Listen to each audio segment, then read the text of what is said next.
Hello and welcome to another lesson, this one on Git. I'm assuming you're comfortable with how files and directories are structured on your computer, as well as command line basics.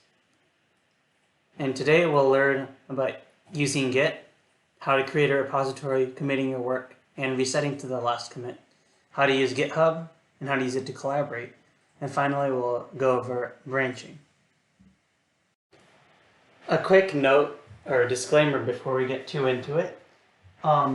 Throughout this presentation, I'm going to make liberal use of using the command line to create files and such. When you're actually working on your projects, you typically won't be doing that. You'll be using your editors like Visual Studio or VS Code, or editors like Sublime maybe, to create and edit files. I'm just using the terminal for ease of recording. Also, I'll be using the command git log a lot to keep track of our progress, so it might be easier to understand. But again, I'm using command git log a lot. So what exactly is Git? I had you download it in lesson 0, and I'll include the download link in the description of this video as well. Make sure to check the path option when you're downloading it. So Git is a version control system, which is a system that records changes to a set of files over time. This is similar to saving your Google Doc or your Word document and being able to go back to a previous version by pressing Ctrl-Z or looking at the revision history. The reason we use a version control system is because it's helpful to keep track of certain snapshots of your code so you can always revert back to parts that work. It also lets you see when an issue was introduced into your code or who last worked on what part of your code. So in Git, your projects are called repositories, like repositories of your code. So let's make our first repository. I'm going to create a new folder. We'll call it my repo for my repository. And we can create our first repository in here by typing git init, which will initialize this directory as a Git repository. Let's put some code in here so it looks like an actual repository. You can do the same command that we did last time.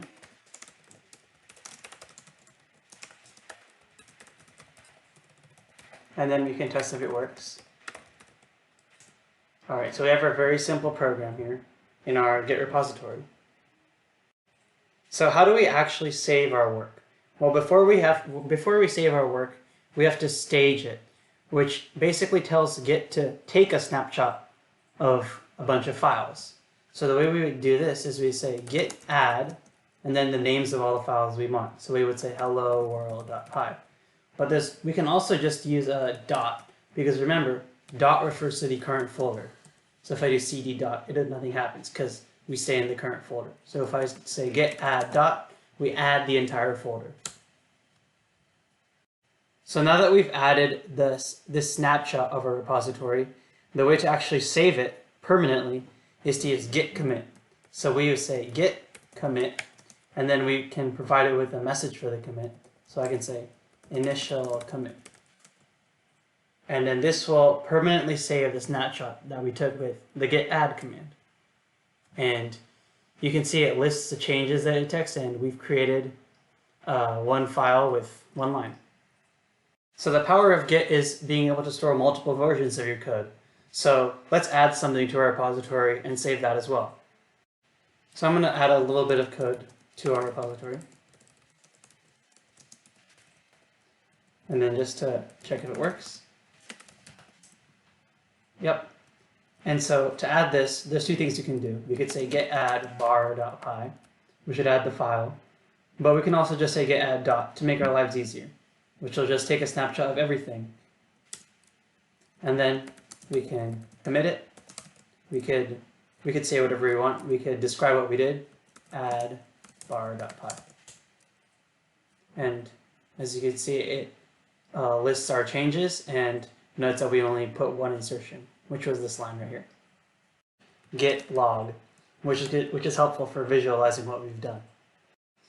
So our first commit was the initial commit, and then after that we made a commit where we added bar.py. So what happens if we're working on our program and we create some breaking change?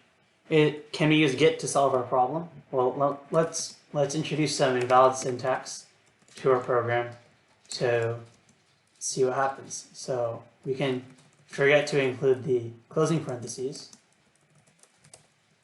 And then now if we try to run bar.py, there's an error. And so the way we can reset to the last working commit, if you remember, our last commit was this add bar.py. You can type git reset --hard. And this is a pretty simple way to revert to a working state. In the future, you can learn how to go to specific commits by their names. So what is GitHub? So you'll often hear the words Git and GitHub being tossed around interchangeably, but that's not accurate. GitHub is simply a code hosting platform like Google Drive for collaboration. It lets you and others work together on a project from anywhere.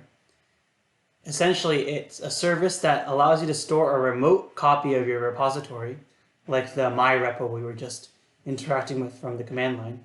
It allows you to store a remote copy of your repository online. That way you can work on it with other people, again, like a Google Doc. Just like we created a repository from the command line, we can also create a repository using GitHub. So what we can do is we click this plus button, new repository. This time we can give it a name. I'll call it example repository. Make it private, and we should start it with a file. And you can experiment with all of these options on your own to see what they do. Then we hit create repository.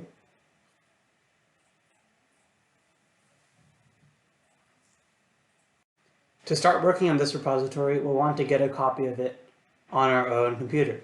So we can get the link to this repository by clicking this button and then copying this link. Now that we have the link copied, we can clone the repository onto our computer, like this.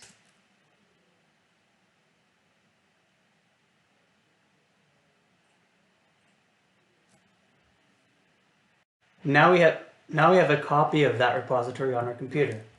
We can go into it, and we'll see our initial commit right here, by me, initial commit. We can also obviously commit and add just like we were with our own repository before. So I'll just make a placeholder file. We can add this and commit. I'll call it add example.txt. And we can see that this is also in the Git log now. But however, these changes are only saved. Our commit is only saved on our local computer. You can see this where it says that we're on this commit, the add example.txt commit, while the origin or the repository on GitHub server is still on the first commit. The way we can push our changes, the way we can push our commits to the server is by typing git push.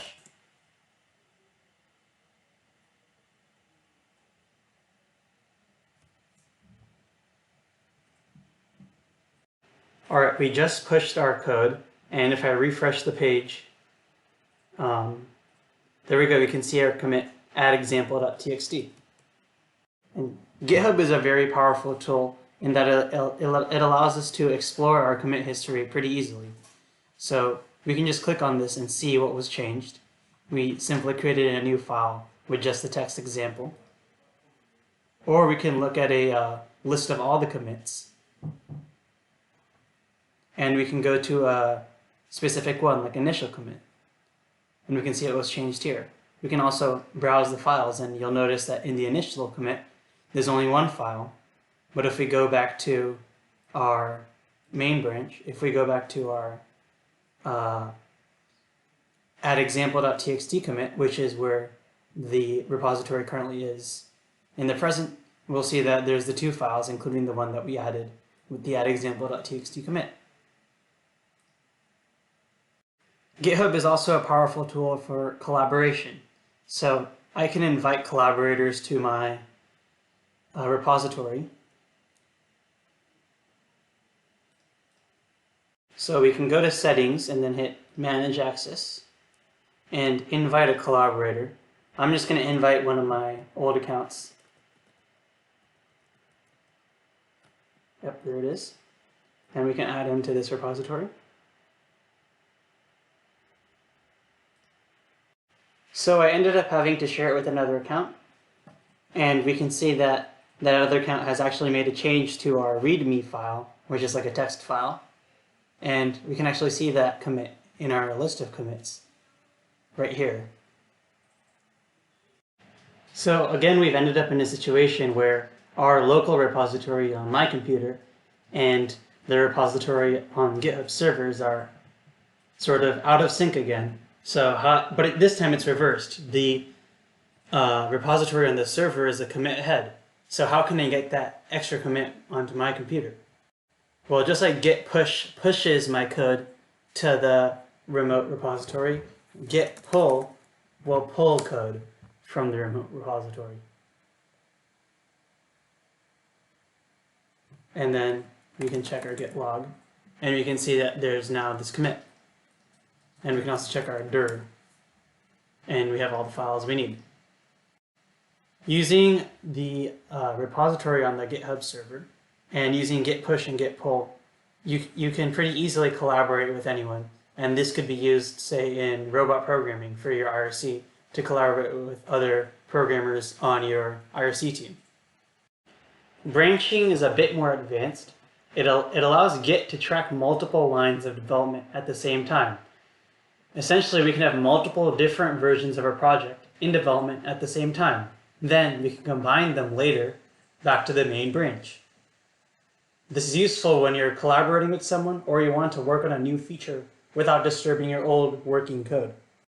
So I'm back in the original repository, and just for a quick refresher, these are the only two commits we have. And we can type git branch to see a list of all the branches in the repository. And we only have the master branch. And in some repositories, this will be called the main branch. But they are functionally the same. And to create a new branch, we can type git branch and then the name of our new branch. And we can call it example branch. And then we can see the list of branches again. To switch into our example branch, we could type git checkout example branch. And then now if we type git branch, example branch is the one that's highlighted, while master is no longer highlighted. We can make changes to our example branch without affecting our master branch. So why don't I do a quick change? Maybe just like that. We can add it and commit added new file. And notice that it actually says we're on the example branch when we commit. And if we type git log, we can see that master is still on this commit, but our example branch is now here. Or in other words, we can type dir here, and we can see that we have the bar.py, hello-world.py, and newfile.txt. But if we do git checkout master to switch it back to the master branch, remember we have these two branches and we swap back to the master branch. Now if we type dir, we'll notice that we're back in the old version of repository where there's no newfile.txt. Say we're done working with our example branch and we want to merge it back into the master branch. What we type is git merge and then the name of the branch. And now we can see git log. Our master branch is now on the correct commit, or on the new updated commit. And again, we can check with dir, and we can see we do have our new file.txt. So this is our branching process visualized. We have the master branch going through the top, and first on the left side we type git branch and then git checkout to start working on a branch. Then we can make some commits along the way. And finally, once we're done, we can type git merge to merge it back into master. This website provides a nice visualization for the concept of branching. So in a repository, without using branching, you'd simply save your work in a series of commits like this. And you can see the master branch marches forward by one commit with each new feature that we add. So say I'm working on a robot, maybe this is the arm, and I've saved it, my work on the arm code as a commit, and then maybe I'll work on the auto and commit that as well. And this is perfectly fine if you're working by yourself, or if you're working on a simple project. But what if you're working with other people, or you're working on different features at the same time? Well, maybe you're working with other people and you want to each individually work on a feature without having to wait for other people to do work. So what you can do is you can each work on your own branch corresponding to each feature. So what you could do is you could type git branch, maybe feature 1. And then you can do some commits on feature 1. First, let's check out to feature 1. And then maybe I'll make a commit. I've added the feature, and then maybe I've made some bug fixes. So 2 commits. Meanwhile, someone else on your group may want to work on a different feature. So from master branch, they'll make their own branch called maybe feature 2. And then they can also start working on their own branch on feature 2. So maybe their work is a little more complicated and it takes them 3 commits. 2, 3. And let's say by the time the person working on feature 2 is working on the 3rd commit, feature 1 is already done. So we can just merge this back into the main branch by typing git merge and then feature 1. And then you can see that master and feature 1 have now become the same. And we can also merge feature 2 into feature 1. And then feature 2 has also been merged into master. And hopefully this visualization shows you how branching can let you work on different features in your code independently of each other, which can be helpful when collaborating. In addition to using the git branch and git checkout commands to create our own branches on the command line, we can also create branches using GitHub. To do that, we just click this and we can type name of a branch and we can just click create branch. Although it's typically easier to manage if you just create branches from the command line, in my opinion. Let's do one more branching example. So we're on the example repository, which looks a bit like this and this. So it only has these 2 files. So let's make a new branch. We can call it the foo branch, why not? And we can check out to the foo branch. And let's create a new file. So we can say